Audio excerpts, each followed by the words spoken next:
उसने कभी तलवार के बल पर किसी को वशीभूत नहीं किया, किसी का भूखंड नहीं अपना हड़पा।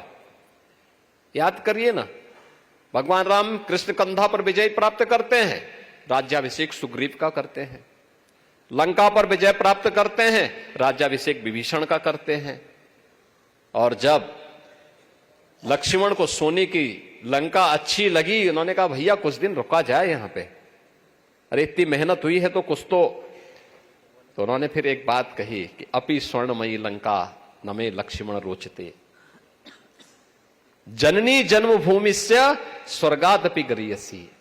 यानी जननी और जन्मभूमि, उन्होंने यही कहा था कि ये लक्ष्मण याद रखना, ये सोने की लंका मुझे कतई रुचती नहीं है, यानी मेरी रुचि का नहीं है विषय।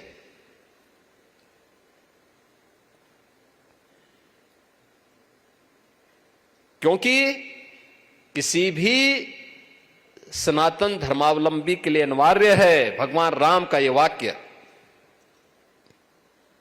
कि मां और यानी जन्म देने वाली मां और जन्मभूमि, ये दोनों की तुलना किसी से नहीं की जा सकती है। और भारत हमारी जन्मभूमि है। अपनी मातृभूमि की और अपनी मां की रक्षा करना, अपनी मातृशक्ति की रक्षा करना हम सब भारतीयों का दायित्व है। और इस दृष्टि से आज हम सब यहां पर उन्हीं मुद्दों पर चर्चा करने के लिए बैठे हुए। ये वास्तव में आपका एक कुंभ है। आप में से कोई उद्योगपति होगा, कोई बिजनेसमैन होगा, कोई किसी सामाजिक सांस्कृतिक संगठन से जुड़ा हुआ पदाधिकारी होगा। कार्य का क्षेत्र वह हो सकता है, लेकिन चिंतन का शैली वही है जो भारत की ऋषि परंपरा की शैली थी। हम एक साथ बैठेंगे, चिंतन करेंगे, अपने मुद्दों को रखेंगे, फिर एक निष्कर्ष पर पहुंचेंगे और फिर अपने देश और अपने समाज के लिए जो उपयोगी है उसे प्राप्त करने के लिए आगे बढ़ेंगे। अब छोड़िए महाभारत काल और उपनिषद काल खंड पुराणों के, उसके बाद के कालखंड को भी हम छोड़े।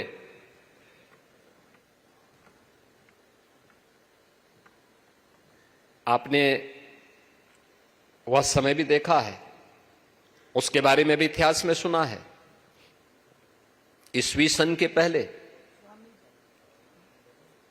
आज दक्षिण पूर्व एशिया के तमाम देश और दुनिया के तमाम देश बुद्ध को अपना इष्ट मान करके उनकी पूजा करते हैं। बुद्ध का जन्म हुआ कहां था? यही तो भारत की धरती है।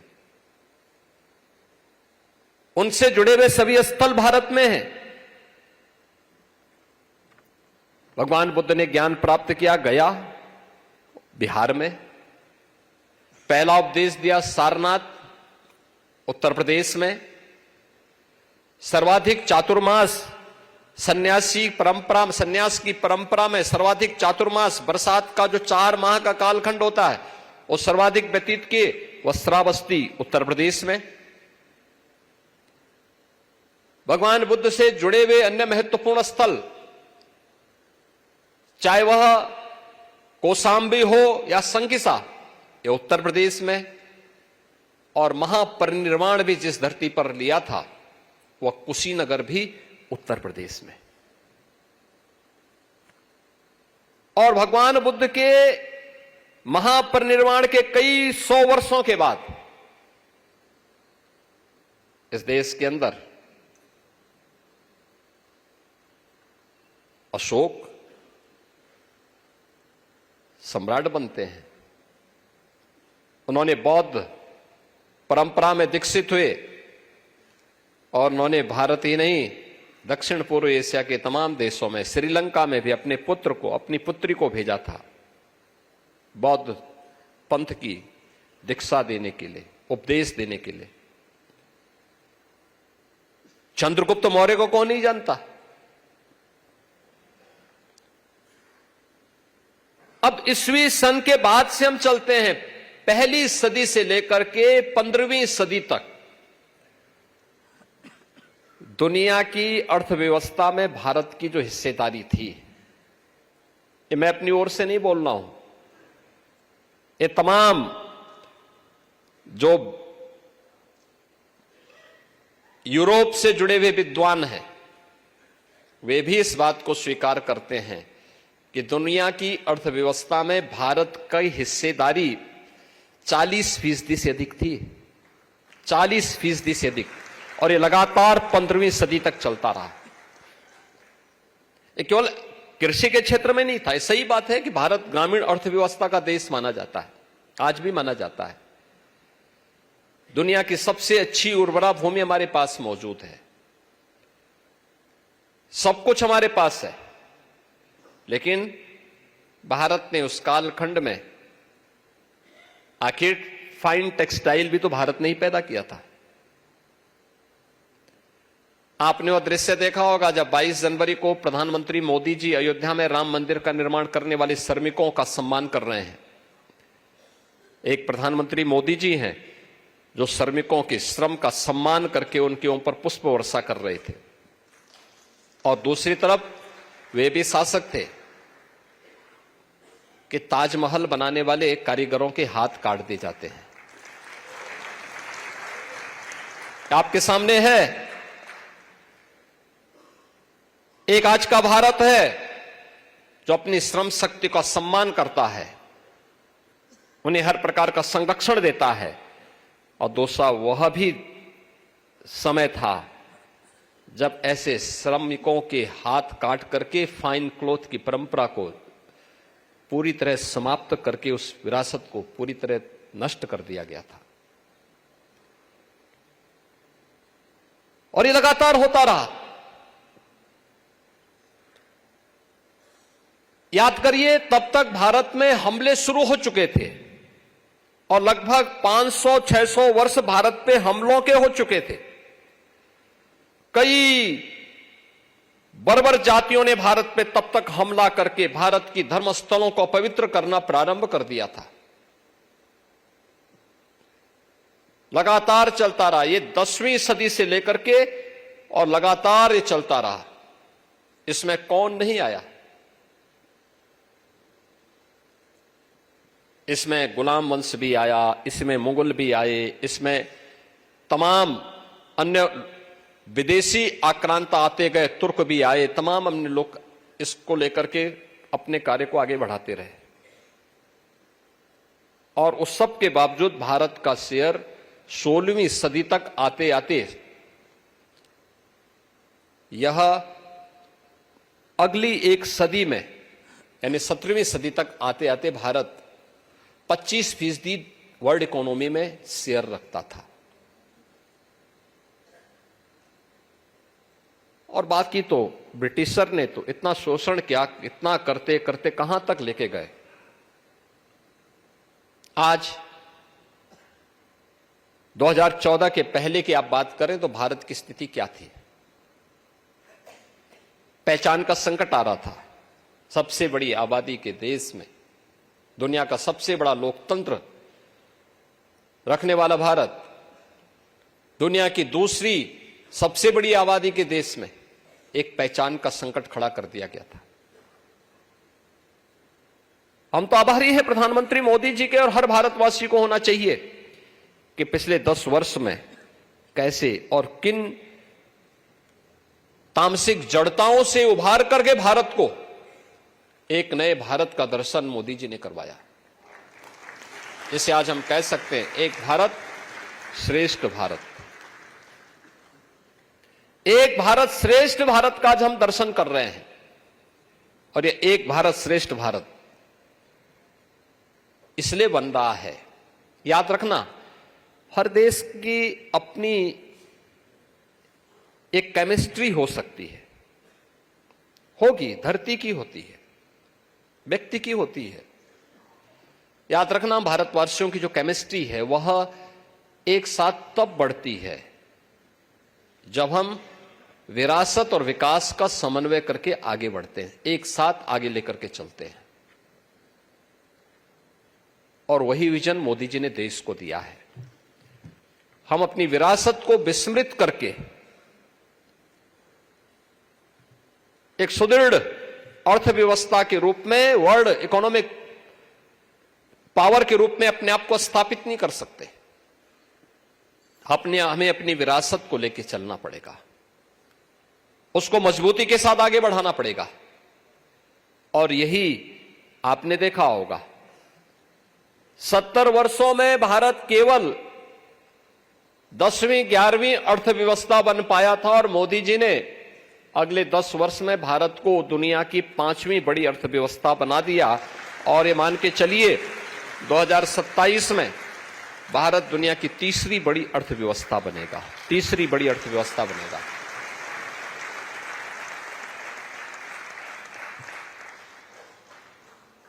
किसी व्यक्ति, समाज या देश की पहचान संकट में होती है। संकट के कालखंड में उनका क्राइसिस मैनेजमेंट कैसा है, चुनौतियों से जूझने का जज्बा कैसा है। और वो आपने देखा होगा, इस सदी की सबसे बड़ी महामारी कोरोना महामारी, दुनिया के अंदर पूरी दुनिया को उसने अपने आगोश में लिया था एक बहुत कम समय में। और उतने कम समय में आपने देखा होगा जो प्रबंधन भारत का था, दुनिया के अंदर किसी देश का नहीं था। याद करना, जो भारत में मोदी जी ने दिया। हमारे यहां पूर्वी उत्तर प्रदेश में एक बीमारी थी, उसका नाम था इंसेफ्लाइटिस। 1977 से लेकर के 2017 तक उस बीमारी से 50,000 बच्चों की मौत हुई। और आप आश्चर्य करेंगे, ये बीमारी 1905 में दुनिया में आई थी। भारत में भी 1956 में पहली बार ये बीमारी आई थी। उत्तर प्रदेश में 1977 में बीमारी आई। और इस बीमारी के वैक्सीन के लिए 1905 में इसका वैक्सीन बना लिया।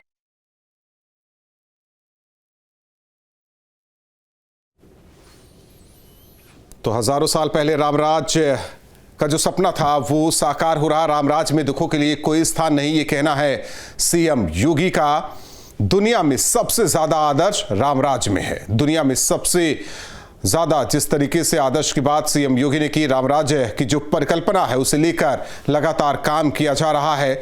पूरे देश दुनिया में भारत का सम्मान, भारत में जन्म लेना दुर्लभ है, ये सीएम योगी की बड़ी बातें। तो मुंबई से आपको सीधे सीएम योगी का ये संबोधन सुनवा रहे थे, जिस तरीके से कार्यक्रम में वो शामिल हुए। कि हर सत्र में मैं मुद्दे को उठाता था, सड़कों पे इसको लेकर के आंदोलन करता था, बड़ा बड़ा आंदोलन करता था। हर वर्ष मौतें होती थी, कोई झांकने नहीं आता था। और मरने वाले कौन लोग थे? 90 से 95% मौतें अल्पसंख्यक समुदाय से थी और दलित समुदाय के बच्चे हुआ करते थे। हो सकता है कुछ लोगों के लिए वोट बैंक हो, लेकिन हमारे लिए भारत की धरोहर है, हमें उसको बचाना है। भारत का बचपन मरना नहीं चाहिए, इस संकल्प के साथ मैं लड़ाई लड़ता था, आंदोलन करता था, संसद में मुद्दे को उठाता था। और आप आश्चर्य करेंगे, जब डबल इंजन की सरकार यूपी में 17 में आई तो हमने कहा कि भाई अब ये बीमारी दिखनी नहीं चाहिए। और मुझे बताते हुए प्रसन्नता है कि अब यूपी में हम इंसेफ्लाइटिस पूरी तरह समाप्त कर चुके हैं। यानी इंसेफ्लाइटिस का वैक्सीन आने में लगे 100 साल, भारत में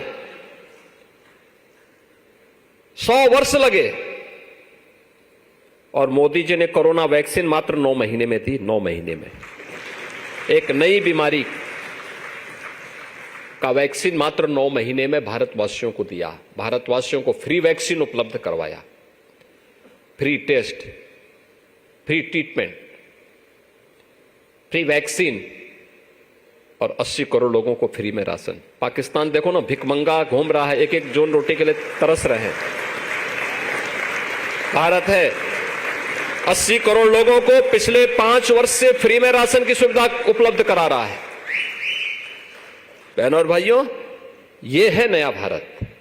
हमने जाति नहीं देखी, मत और मजहब नहीं देखा, क्षेत्र और भाषा नहीं देखी, और यही है सबका साथ और सबका विकास।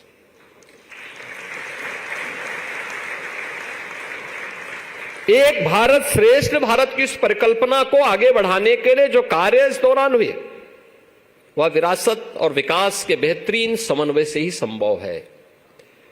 और उस बेहतरीन समन्वय को आगे बढ़ाने के लिए ही हम सबको फिर से अपनी विरासत को ध्यान में रख करके विकास की इस प्रक्रिया के साथ जुड़ना ही होगा।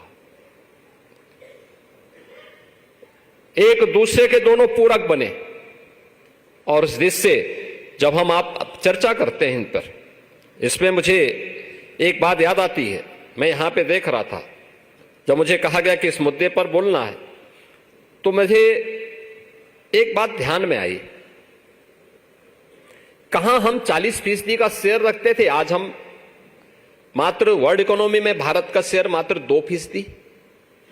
और इस पर कैसी स्थिति पैदा हुई, उसको देखते हुए ही मुझे इस बात पर अफसोस होता है कि आखिर कहीं ना कहीं कुछ तो हुआ होगा। और उसी पर मैं आपसे कहना चाहूंगा कि जो बातें हमारे सामने आई हैं, उन बातों को मैं पूर्व वित्त मंत्री, भारत के पूर्व वित्त मंत्री पी चिदम्बरम 2007 में उत्तर प्रदेश आए थे, लखनऊ में। उन्होंने अपनी पुस्तक an outside view, why good economics work for everyone, इस पुस्तक को उन्होंने वहां पे लोकार्पण किया था। और उस समय जो गोष्ठी हुई थी, उसमें उन्होंने एक बात कही थी। उन्होंने कहा, देखिए मैं इसलिए बोल रहा हूं कि कौन लोग हैं इसके लिए जिम्मेदार। पी चिदम्बरम जो बात कर रहे हैं, मैं फिर उसके बाद आगे की कड़ी इसके साथ जोड़ूंगा। उन्होंने कहा कि भारत कभी भी धनी देश नहीं रहा, देश में गरीबी सदा थी और आज भी है। भारत में घी दूध की नदियां और इसके सोने की चिड़िया होने के मिथक पर आधारित पुस्तकों को जला देने की आवश्यकता है। अब आप सोचिए, ऐसे नियंताओं से आप क्या उम्मीद करते हैं। ये पी चिदम्बरम है, भारत के वित्त मंत्री रहे हैं, भारत के गृह मंत्री भी थे। क्या उम्मीद करते हैं इनसे। ये राम को मिथक मानते हैं, श्री कृष्ण को मिथक मानते हैं, भारत की विरासत को अपमानित करना ये अपना जन्मसिद्ध अधिकार समझते हैं। दो दृश्य वर्तमान में चल रहे हैं। भारत के अंदर राज्यसभा में, राज्यसभा के सभापति महामहिम उपराष्ट्रपति हुआ करते हैं। महामहिम उपराष्ट्रपति जी के खिलाफ कांग्रेस के नेतृत्व में विपक्ष ने एक नोटिस दी है। जो भी सच बोलेगा, ये लोग महाभियोग का ध्वंस देकर के उसके मुंह को बंद करने का प्रयास करेंगे। और फिर भी ये लोग संविधान की दुहाई देते हैं। इनके दोहरे चरित्र को देखो ना।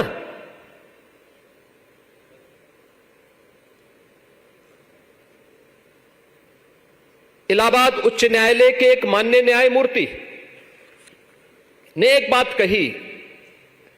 उन्होंने कहा, समान नागरिक संहिता तो होनी चाहिए, और दुनिया के अंदर तो बहुसंख्यक समाज की भावनाओं का सम्मान हर हाल में होती है। अगर दुनिया में होती है तो भारत में अगर बहुसंख्यक समाज के हितों की चर्चा कोई कर ले, उस सच्चाई को कोई बोलता है, कौन सा अपराध हो गया। आपने देखा होगा, इन लोगों ने राज्यसभा में माननीय न्यायमूर्ति के खिलाफ भी महाभियोग की नोटिस दी है। ये है, और ये अपने को लोकतांत्रिक कहते हैं। ये अपने को लोकतंत्रवादी कहते हैं संविधान की पुस्तक साथ में लेकर के चलते हैं। तनिक भी शर्म नहीं है इन लोगों को। ये संविधान का गला घोंटने वाले लोग हैं। यानी समान नागरिक कानून देश के अंदर नहीं होना चाहिए क्या? दुनिया के अंदर बहुसंख्यक समाज जो कहता है व्यवस्था वैसे संचालित होती है, और भारत तो कह रहा है कि साहब भारत के अंदर अल्पसंख्यक और बहुसंख्यक का भेद समाप्त होना चाहिए, सब लोगों पर एक समान कानून लागू होना चाहिए। उल्टा हो रहा है, बहुसंख्यक समाज कह रहा है कि साहब बहुसंख्यक अल्पसंख्यक का भेद समाप्त होना चाहिए, लेकिन ये लोग धौंस देंगे, क्योंकि पुरानी आदत है संविधान का गला घोंट करके देश की व्यवस्था को संचालित करने की, जबरन अपने दम पर ये लोग चलाना चाहते हैं। देश तमाशा देख रहा है। इन सबको एक्सपोज किए जाने की आवश्यकता है। जो भारत की विरासत को कोसते हैं, एक सच को दबाने का प्रयास करते हैं अपनी आवाज से, अपनी दबंगई से।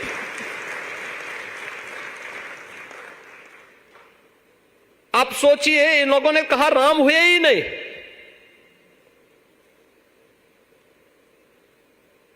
तो हमने कहा भाई, जब राष्ट्रपिता महात्मा गांधी ने अपने अंतिम शब्द तो हे राम के ही कहे थे, वो कहते नहीं वो कोई दूसरे राम थे।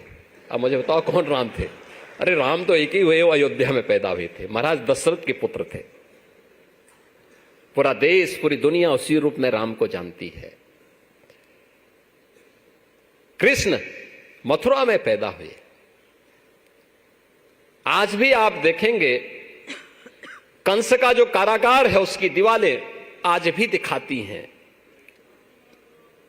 5000 वर्ष पुरानी उसकी जेल की दीवारें आज भी नकारते हैं।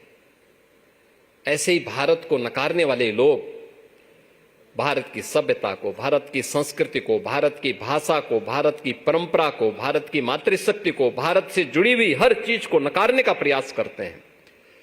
भारत के गौरव को कमतर करने का, हर स्तर पर कमतर करने का प्रयास इनका होता है। और जब ये लोग रहेंगे तब यही स्थिति होती रहेगी। बहनों और भाइयों,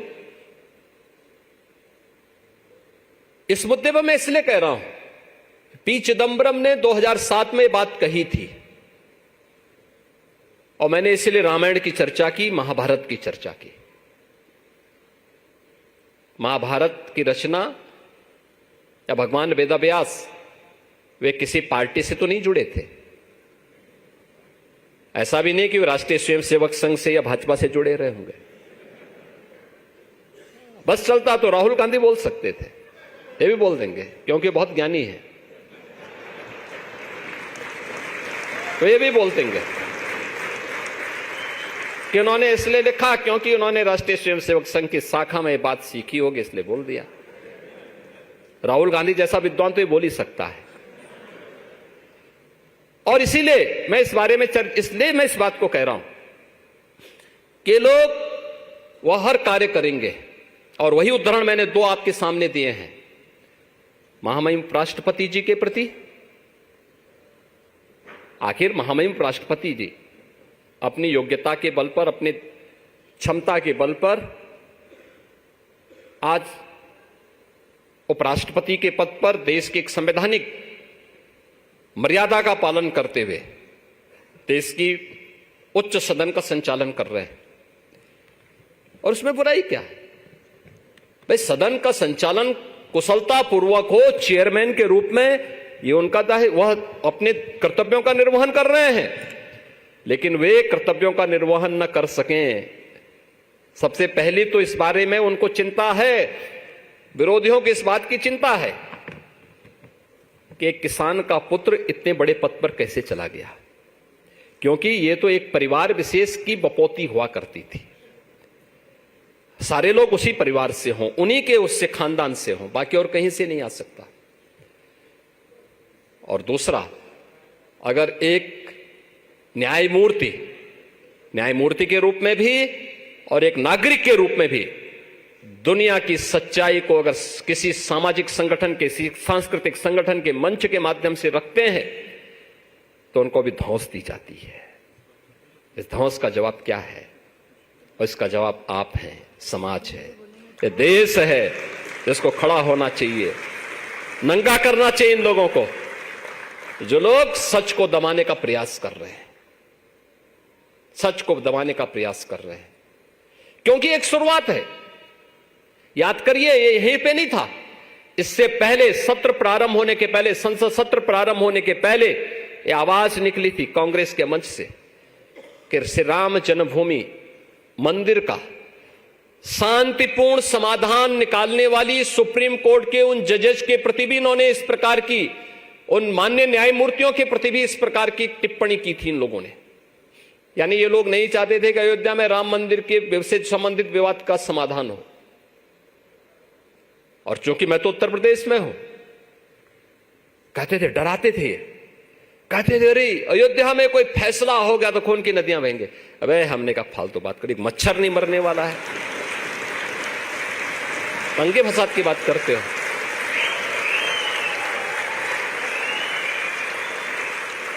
क्या बात करते हो भाई? मैंने कहा ये हम लोग हैं और दंगा फसाद कैसे कंट्रोल किया जाता है हम लोग जानते हैं, उसकी केमिस्ट्री को जानते हैं।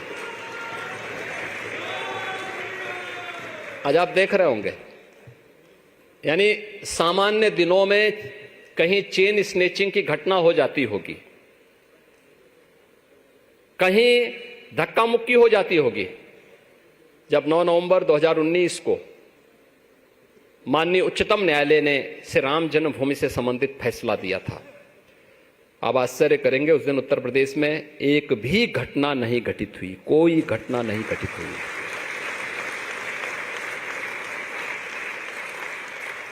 जिस दिन प्रधानमंत्री मोदी जी ने श्री राम जन्मभूमि मंदिर का शिलान्यास किया था, भूमि पूजन का कार्यक्रम संपन्न किया था 5 अगस्त 2020, कोई घटना कहीं नहीं घटित हुई। 25 करोड़ की आबादी का उत्तर प्रदेश है और 22 जनवरी 2024 को जिस दिन 500 वर्षों के बाद रामलला विराजमान हुए, उस दिन भी उत्तर प्रदेश में सबसे शांतिपूर्ण और उल्लासपूर्ण दिवस था। बहनों और भाइयों, मैं उसका साक्षी हूं, मैं वहां की व्यवस्था के लिए जिम्मेदार हूं, लेकिन धौंस देने वाले तब भी नहीं चूक रहे थे, कह रहे थे ये हो जाएगा। अरे हमने कहा जिम्मेदारी मेरी है, क्या बात करते हो भाई, कैसे हो जाएगा इसे? तुम यही कराते थे। और इसीलिए मैं कहना चाहूंगा कि उत्तर प्रदेश के बारे में जब हम चर्चा कर रहे हैं, विरासत और विकास का समन्वय किस रूप में आगे बढ़ सकता है, कैसे आगे बढ़ सकता है? उत्तर प्रदेश देश की आबादी का सबसे बड़ा राज्य है। 25 करोड़ की आबादी वर्तमान में उत्तर प्रदेश के अंदर निवास कर रही, यानी देश की आबादी का 17% आबादी उत्तर प्रदेश में निवास करती है। एवरेज मान के चलो कि हर पांचवां छठा आदमी उत्तर प्रदेश का है। जब यहां पे देख रहे थे आप, रविकांत जी भी उत्तर प्रदेश में ही जन्मे हैं, गाजीपुर जिले में। आईआईटी मुंबई से उन्होंने यहां से पास आउट होने के बाद वे यहीं पे बस गए, अपना काम धाम शुरू कर दिया उन्होंने यहीं पे। मैंने उनसे ही पूछा, मैंने कहा मिस्टर जी कभी वापस जाते भी हैं गांव में, जाइए थोड़ा गाजीपुर में भी विकास कराइए, क्योंकि दोनों मिलकर के साथ साथ होगा। आज काशी में काशी विश्वनाथ धाम प्रधानमंत्री मोदी जी के विजन और उनके नेतृत्व में जिस रूप में बना है, आपको बताऊं मैं, काशी में 2014 के पहले पूरे वर्ष भर में 50 लाख कुल पर्यटक आ पाते थे, तो लोग मानते थे बहुत आ गए। और इस वर्ष कितने आए मालूम है आपको? 16 करोड़। एक वर्ष में 16 करोड़। अब 16 करोड़ पर्यटक जिस काशी में आ रहे हैं, वहां की इकोनॉमी पे कितना असर पड़ा होगा?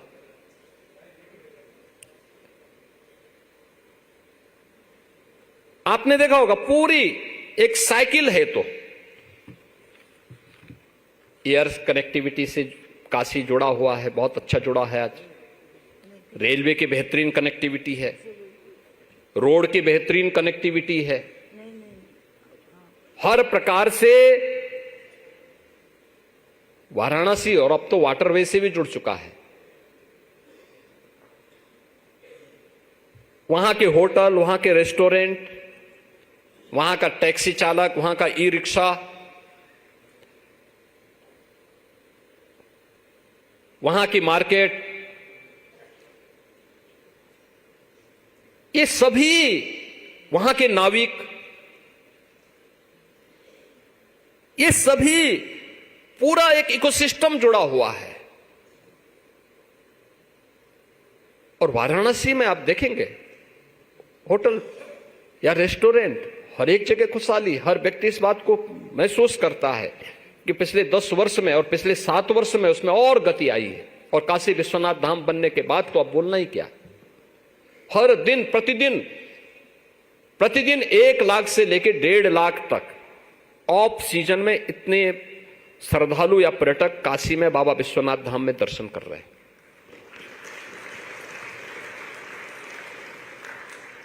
अयोध्या में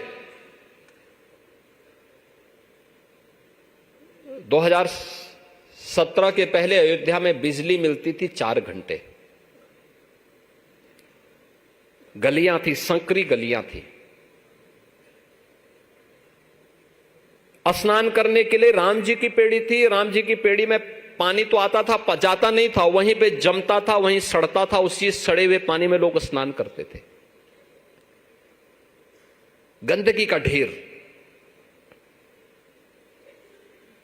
बड़ी दुर्व्यवस्था थी। और आज जब वहां पे प्रधानमंत्री जी के विजन के अनुरूप कार्य करना प्रारंभ किया, 4 लेन की कनेक्टिविटी के साथ जोड़ा गया, रेलवे की कनेक्टिविटी के साथ जोड़ा गया, एयरपोर्ट वहां बनाया गया, इंटरनेशनल एयरपोर्ट आज वहां कार्य कर रहा है। और अब उसी अयोध्या में जहां बामुश्किल वर्ष भर में 20-25 लाख श्रद्धालु आते थे, उसी अयोध्या में यह अब 12 करोड़ पूरा कर रहा है। और मान के चलिए कि आने वाले समय में यह संख्या वहां पर भी 16 करोड़ और उससे ऊपर ही जाने वाली है। एवरेज 1 से 1.5 लाख श्रद्धालु प्रतिदिन अयोध्या दर्शन करने के लिए आ रहा है। यह स्थिति मथुरा वृंदावन की है। अभी तो हम लोग उधर पूरा गए भी नहीं है।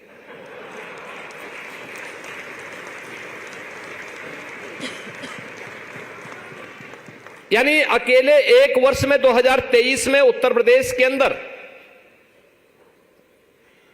62 करोड़ से अधिक टूरिस्ट आया है। अब आप अनुमान करिए 62 करोड़।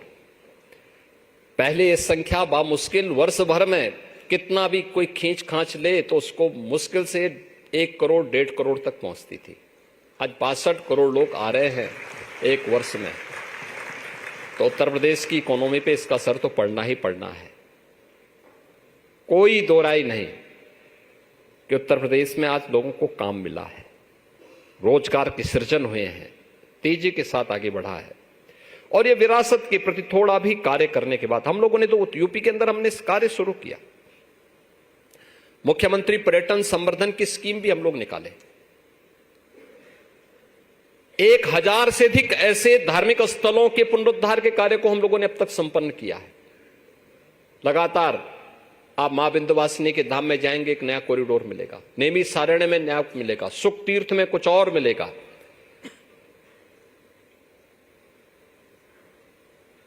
अन्य चित्रकूट में आप जाएंगे, वहां पर भी महर्षि वाल्मीकि की जन्मस्थली लालापुर में भी, संत तुलसीदास जी की जन्मभूमि राजापुर में भी, प्रयागराज में कल ही प्रधानमंत्री जी थे। दिव्य और भव्य कुंभ को डिजिटल कुंभ के रूप में स्थापित करने के कार्यक्रम को अंतिम उस पर लेके हम वर्तमान में चल रहे हैं। ये तभी संभव है जब विरासत को ध्यान में रख करके हम लोगों ने कार्य करना प्रारंभ किया। और आज परिणाम क्या है? यही उत्तर प्रदेश जहां के सामने पहचान का संकट था, जहां लोगों के सामने पहचान का संकट था, हर दूसरे दिन एक बड़ा दंगा होता था। 2017 में जब हम लोग उत्तर प्रदेश में आए थे, हमारी सरकार बनी थी, उत्तर प्रदेश में तब तक 1 दर्जन कस्बे ऐसे थे जहां पर हिंदू पलायन कर चुका था।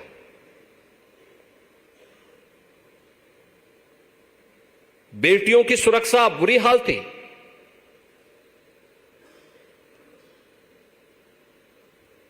कोई बैलगाड़ी लेकर के जा रहा है या भैंस गाड़ी लेकर के जा रहा है। पश्चिमी उत्तर प्रदेश में बहुत सारी जगह ऐसी होती थी कि अगर उसने कहीं पे पान खाने के लिए, चाय पीने के लिए वह कहीं रुका तो कुछ देर के बाद देखता था कि भैंस या बैल दोनों गायब हो जाते थे। यह हाल थे और दिन दहाड़े होता था, कोई सुनवाई नहीं होती थी। सड़कें ऐसी थी, पता ही नहीं लगता था सड़क है या गड्ढा है, या सड़क है या खेत है, पता ही नहीं लगता था। बिजली आती ही नहीं थी। मैंने पहले कहा ना कि ऐसी स्थिति बना दी गई थी। हम लोग भी एक बात बोलते थे, लोग पूछते थे उत्तर प्रदेश, हम लोग उस समय कहते थे यार देखो, अगर हमें विरासत के रूप में पूछोगे तो भगवान राम का जो उत्तर प्रदेश है, बाबा विश्वनाथ का जो प्रदेश है, भगवान श्री कृष्ण का जन्म जिस प्रदेश में हुआ है, मां गंगा सर्वाधिक दूरी जिस प्रदेश को अपनी कृपा बरसाती है, मां यमुना की कृपा जिस प्रदेश पर है, मां सरयू की कृपा जिस प्रदेश में, वही उत्तर प्रदेश है। लेकिन अगर आप राजनीतिक रूप से पूछेंगे तो मैं बोलूंगा कि जहां से आप भारत के अंदर अगर किसी देश से घुसते हैं, अगर दिन में घुसेंगे, किसी राज्य से घुसेंगे, तो जहां से सड़कों पे गड्ढे शुरू हो जाएं, खेत और सड़क का पहचान न हो, ये मान के चलिए कि उत्तर प्रदेश में आप आ गए। रात्रि के समय अगर आप चल रहे हैं, अंधेरा जहां से शुरू हो जाए, मान के चलिए उत्तर प्रदेश की सीमा शुरू हो गई है। आज उसको बदला गया है। इसके लिए कार्य प्रारंभ हुए, अनेक स्तर पर, सरकार के स्तर पर कार्य प्रारंभ हुए। और हम लोगों ने पहले दिन से कहा था भाई हम अपनी विरासत का सम्मान करेंगे, विरासत को संरक्षित करते हुए प्रदेश के विकास का एक रोड मैप तैयार किया गया। और पहले दिन ही बता दिया गया था कि भाई देखो, इस बात को सुनिश्चित करेंगे कि हमारी अपराध और अपराधियों के प्रति 0 टॉलरेंस की नीति होगी। प्रदेश के अंदर अपराध और अपराधियों के लिए कोई स्थान नहीं होगा। जो सुधरना चाहते हैं हम उनको पूरा मौका देंगे। लेकिन अगर कोई ये मान के चलेगा कि अपराध की जो पुरानी शैली थी और सत्ता का संरक्षण प्राप्त होगा, तो नोट करना कि अपराधी भी और उसका आका भी, ये दोनों गिरफ्त में होंगे। और फिर वह स्थिति होगी कि उसकी कल्पना आने वाली 7 पीढ़ियां उनकी फिर देखने की हिम्मत नहीं करेगी इधर। और आज मुझे बताते हुए प्रसन्नता है, हमारी सरकार धीरे धीरे करके 8वें वर्ष में प्रवेश कर चुकी है। 8 वर्ष में कोई दंगा नहीं, कोई अव्यवस्था नहीं, कोई अराजकता नहीं, कोई गुंडागिर्दी नहीं। पर्व और त्योहार शांतिपूर्ण तरीके से आयोजित हो रहे हैं। सुरक्षा का एक बेहतरीन माहौल दिया गया। लेकिन हमें इसके लिए रिफॉर्म करने पड़े। रिफॉर्म करेंगे तो स्वाभाविक रूप से इसके लिए तमाम स्तर पर प्रयास करने पड़ेंगे, और प्रयास किए गए।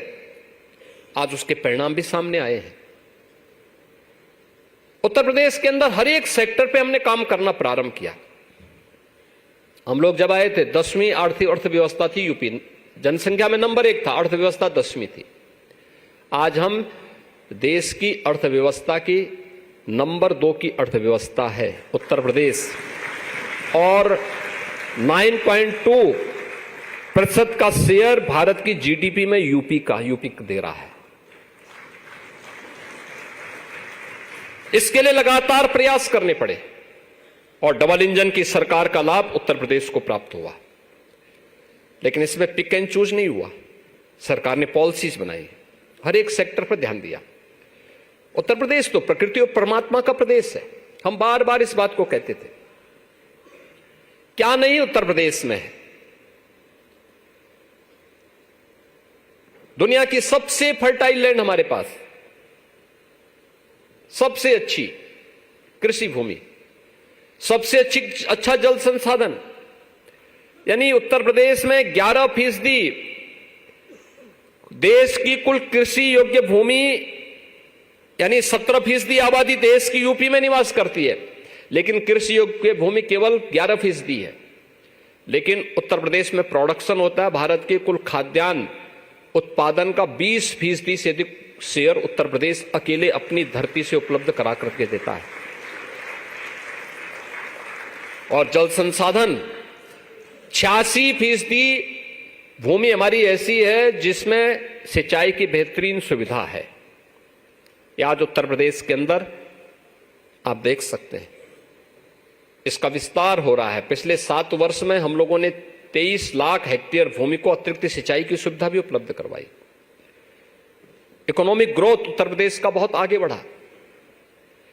लेकिन इस सब के साथ साथ हम मान सकते हैं, बहुत सारे लोग कहेंगे कि साहब भारत की इकोनॉमी इसलिए आगे थी क्योंकि भारत का एग्रीकल्चर के फील्ड में अकेले भारत ही इसमें कार्य करता था। नहीं, हमारे पूर्वजों ने सूक्ष्म लघु मध्यम उद्यम और कुटीर उद्योग में बहुत काम किया।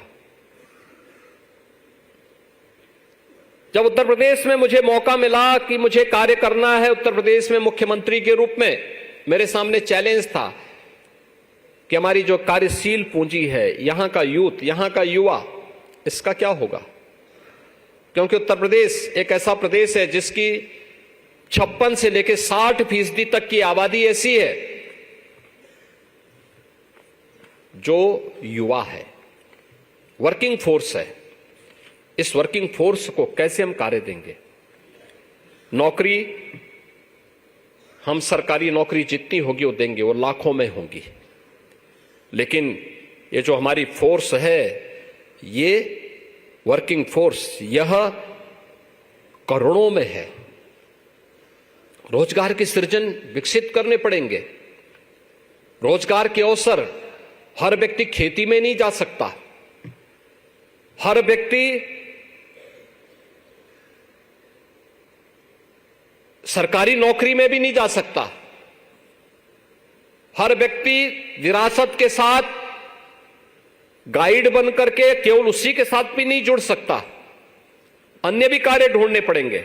फिर हम लोगों ने उत्तर प्रदेश के अंदर इसका एक सर्वे करवाया, एक मैपिंग करवाई कि भाई देखो हमारी परंपरागत उद्यम क्या है।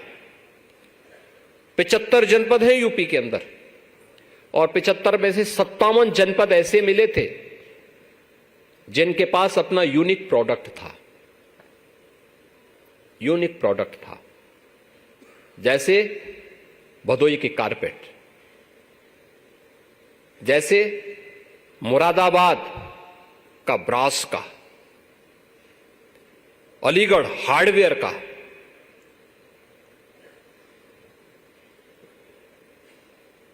सहारनपुर वुडन वर्क का, फिरोजाबाद ग्लास का, वाराणसी सिल्क का, गोरखपुर टेराकोटा का। ऐसे ही 57 जनपद ऐसे थे जिनके पास अपनी यूनिक प्रोडक्ट थी। लेकिन पिछली सरकारों के कारण वह कहां थी, कहां पहुंच रही थी? हतोत्साहित थी, निराश थी, हताश थी, बंदी की कगार पर थी। लखनऊ का चिकनकारी, ये सब हताश और निराश थे। कोई प्लेटफॉर्म नहीं, सरकार के स्तर पर कोई प्रोत्साहन नहीं। सरकार अपने को समाजवादी कहती थी, लेकिन बर्किंघम की बग्गी में बैठ करके अपने को गौरवान्वित महसूस करती थी। यह स्थिति थी यूपी की। और ऐसा नहीं कि यूपी ऐसे ही रहा होगा।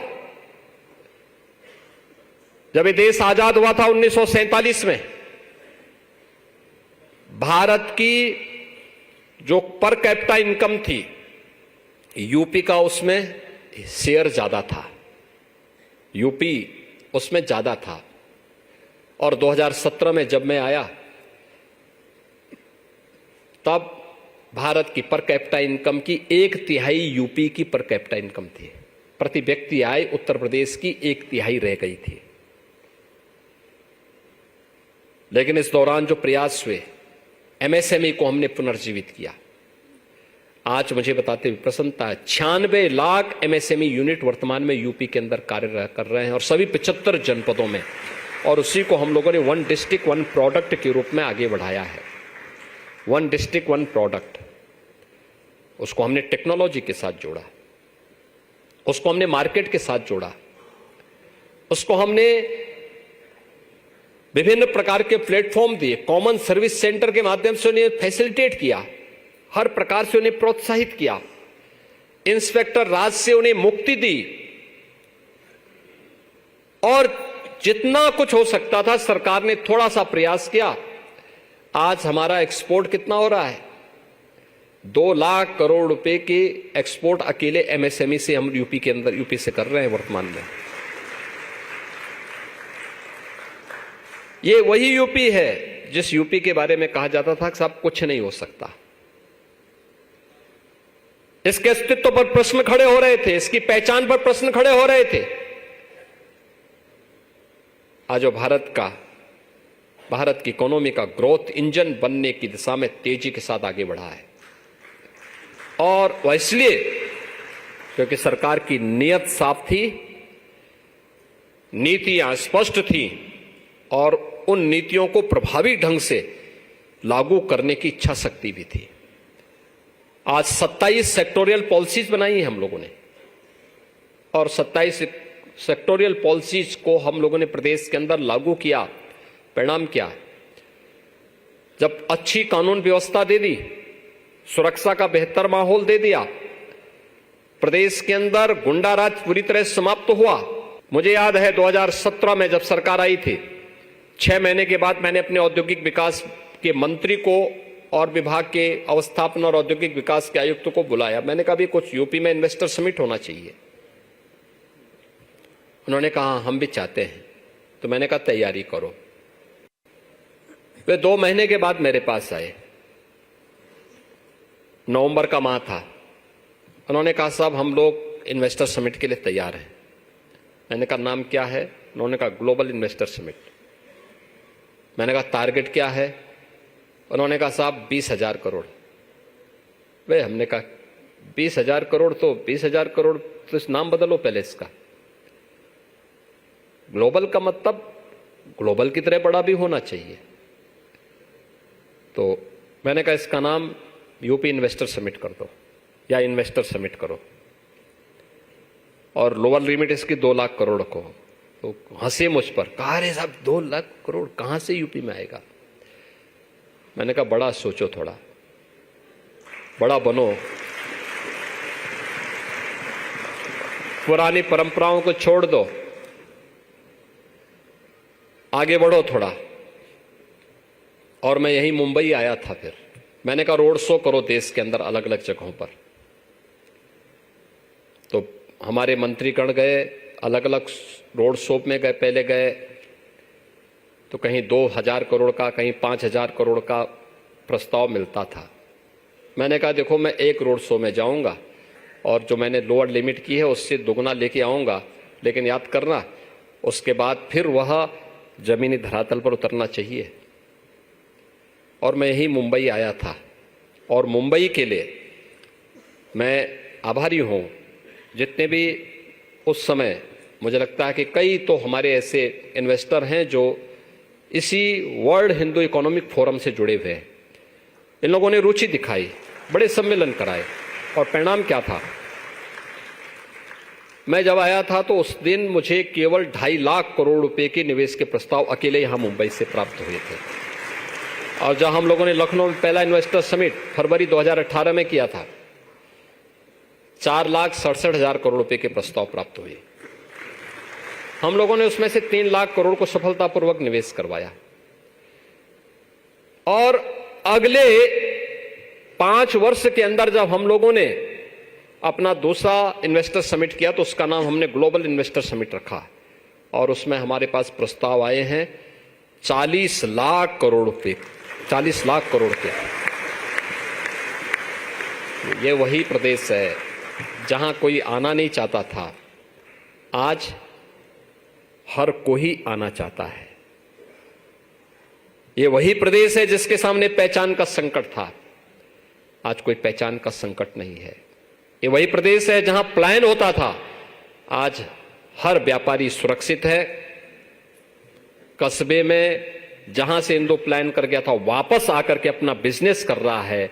यूपी के अपराधी या तो पलायन कर चुके हैं या राम नाम सत्य है की यात्रा में जा चुके हैं, वह भी।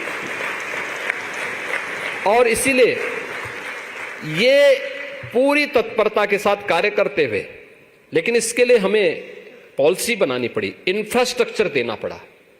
इंफ्रास्ट्रक्चर, गंगा एक्सप्रेसवे हमारी बन रही है, 25 में बनकर के तैयार हो जाएगी। गंगा एक्सप्रेसवे बनने के बाद देश के अंदर एक्सप्रेसवे में अकेले यूपी का शेयर 55% हो जाएगा। 55%। एयरपोर्ट, वर्तमान में यूपी के अंदर 20 एयरपोर्ट हम लोग संचालित कर रहे हैं, जिसमें से 4 इंटरनेशनल हैं और उसमें भी एक नया एयरपोर्ट हम अप्रैल में प्रारंभ करने जा रहे हैं, जो एशिया का सबसे बड़ा एयरपोर्ट होगा, गौतम बुद्ध नगर जिले में, जेवर का। देश का लॉजिस्टिक हब का सबसे बड़े केंद्र के रूप में हम वहां एक विकसित भी करने जा रहे हैं। यूपी में आज क्या नहीं है? डिफेंस कॉरिडोर की मैन्युफैक्चरिंग यूपी के अंदर तेजी के साथ विकसित हो रहा है। 13 एक्सप्रेसवे के साथ देश के 55% एक्सप्रेसवे यूपी के अंदर मौजूद है।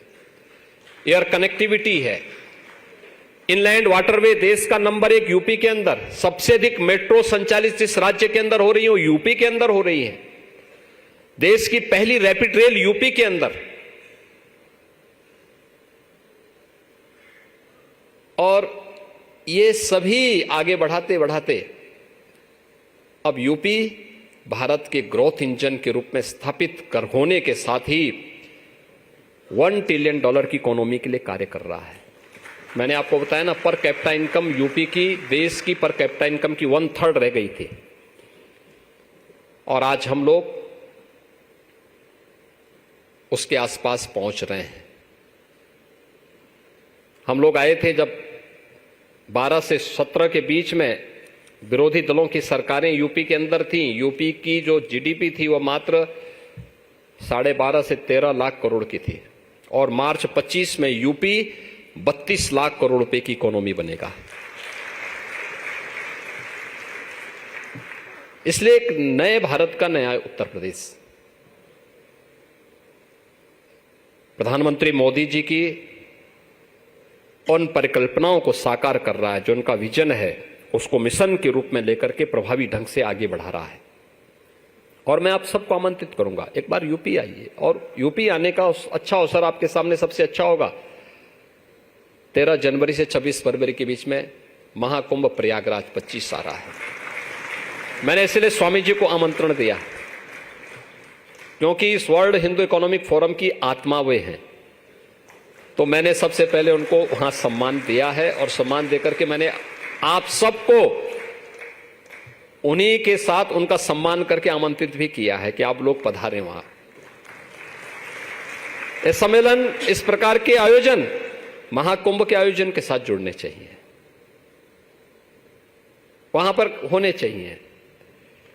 हिंदू इकोनॉमी पे वहां पे भी चर्चा होनी चाहिए। क्यों नहीं होनी चाहिए? एकदम होनी चाहिए। और प्रयागराज जैसे स्थल पर नहीं होगा तो कहां होगा? क्योंकि विरासत और विकास का बेहतर समन्वय का सबसे अद्भुत केंद्र होगा प्रयागराज। कुंभ, जो लोग कहते हैं, जो भगवान राम को, भगवान कृष्ण को मिथक मानते थे, भारत को सोने की चिड़िया और दूध और घी की नदियां यहां बहती थी, इसके बारे में कहते हैं ऐसे ग्रंथों को जला देना चाहिए। उस दूषित मानसिकता के लोगों ने कुंभ को गंदगी का पर्याय बनाया था, भगदड़ का पर्याय बनाया था, असुरक्षित किया था। कुंभ भव्य और दिव्य भी हो सकता है, स्वच्छता, सुरक्षा और सुव्यवस्था का मानक भी गढ़ सकता है, या 2019 में यूपी के अंदर आपने देखा होगा। और आस्था और आधुनिकता का प्रतिमान स्थापित हो, यह प्रयागराज कुंभ मां गंगा, मां यमुना और मां सरस्वती की इस त्रिवेणी पर 2025 में होने वाले इस महाकुंभ के अवसर पर प्रत्येक सनातन धर्मावलंबी को आमंत्रित करते हुए हमारा अनुमान है, जो अभी तक पब्लिक का रिस्पांस भी है, वे सभी लोग इस बात को मानते हैं और मेरा मानना है हम हर एक को आमंत्रित करेंगे। मेरा अनुमान है कि 40 करोड़ श्रद्धालु प्रयागराज कुंभ में आएगा। कुंभ की व्यवस्था को भी विस्तार दिया गया है, यानी 10,000 एकड़ क्षेत्रफल में कुंभ का सारा विस्तार हम लोगों ने दिया है। प्रयागराज सिटी की पूरी कायाकल्प कर दी गई है। हर एक स्तर पर सुविधाएं दी जा रही हैं और डबल इंजन की सरकार पूरी मजबूती के साथ आस्था और आधुनिकता के इस नए कुंभ के साथ दुनिया के सबसे बड़ी आध्यात्मिक सांस्कृतिक एकात्मता के इस समागम को उसी दिव्यता और भव्यता के साथ आयोजित करने के लिए तत्पर है। और मैं आपको आमंत्रित करूंगा, आप आइए। यूपी की ग्रोथ स्टोरी महाकुंभ के माध्यम से भी आपको देखने को अवसर प्राप्त होगा। मैं इस अवसर पर स्वामी विज्ञानानंद जी को और उनकी पूरी टीम जिस तत्परता के साथ भारत की परंपरा के बारे में, सनातन धर्म के बारे में चिंतनशील है, निरंतर कार्य करती है, मान अपमान की चिंता के बगैर निरंतर कार्य कर रही है, लगी हुई है, अवश्य उनकी साधना सफल होगी, सिद्धि में परिवर्तित होगी, कोई संदेह नहीं।